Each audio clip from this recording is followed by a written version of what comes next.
Très bon début de journée à toutes et à tous. Bienvenue dans cette nouvelle édition.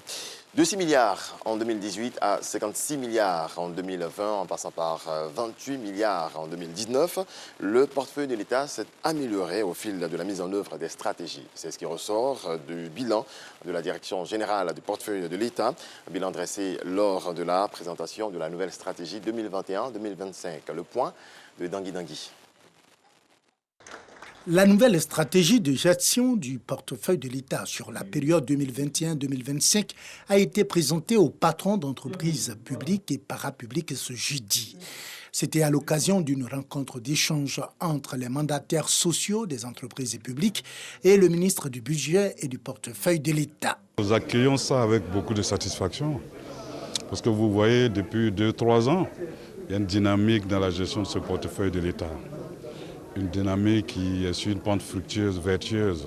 Il faudrait continuer la formation, le renforcement des capacités pour que les sociétés d'État, les sociétés à participation financière publique de l'État soient un moteur, soit un instrument de la mise en œuvre de la politique du gouvernement. Construit sur les 3 axes, notamment l'amélioration de la performance du portefeuille, le renforcement de la diffusion de bonne gouvernance et de bonne gestion, la nouvelle stratégie de gestion du portefeuille de l'État se nourrit de cette vision du gouvernement.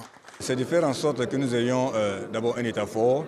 Et un État fort, ça passe par des entreprises publiques qui sont performantes, qui ont des résultats intéressants, qui sont capables de gagner des marchés tant en interne qu'à l'international et qui sont capables donc de contribuer à la création d'emplois et à la distribution de la richesse auprès des Ivoiriens. Avant la présentation de la nouvelle stratégie, la Direction générale du portefeuille de l'État a dressé un bilan satisfaisant, selon ses propres termes, des stratégies précédentes.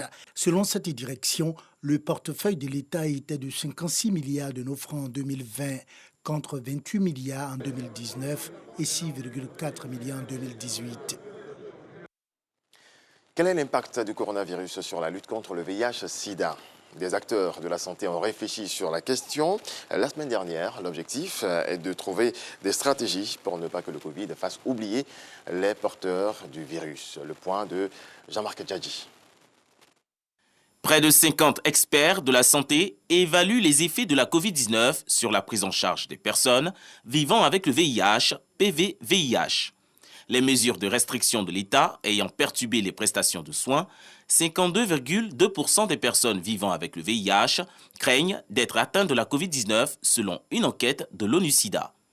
Face à cette situation, ces acteurs de la lutte contre le sida mettent en place des stratégies pour atténuer l'impact de la maladie du coronavirus sur les PV-VIH. Nous avons intensifié les visites à domicile parce que les patients ayant peur de venir dorénavant au centre, nous avons en tout cas décidé de multiplier ce qu'on appelle les VAD. Pendant la période de la crise du Covid-19, nous avons élaboré un plan de contingence en collaboration avec le PNLS pour la distribution des ARV, puisqu'il y avait une rupture de la continuité des services au niveau des centres de santé. Après une étude, le ministère de la Santé et de l'Hygiène publique et de la couverture maladie universelle, à travers le programme national de lutte contre le sida, fait des recommandations.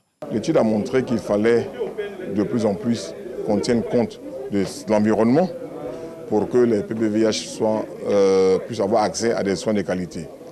L'étude aussi a montré qu'à cause de la pandémie, le PV-VIH n'allait pas dans les centres de santé. Donc nous allons pouvoir, grâce à cette étude, pouvoir adapter nos stratégies pour que tous les PV-VIH qu'il y a en Côte d'Ivoire puissent avoir accès à des soins de qualité. En Côte d'Ivoire, l'on a enregistré en 2019 une séroprévalence de 2,4% et une baisse de nouvelles infections à VIH de 54%. Voilà, c'est ici que nous mettons un terme à cette édition. Merci à toutes et à tous de nous avoir suivis. On se retrouve à 7h.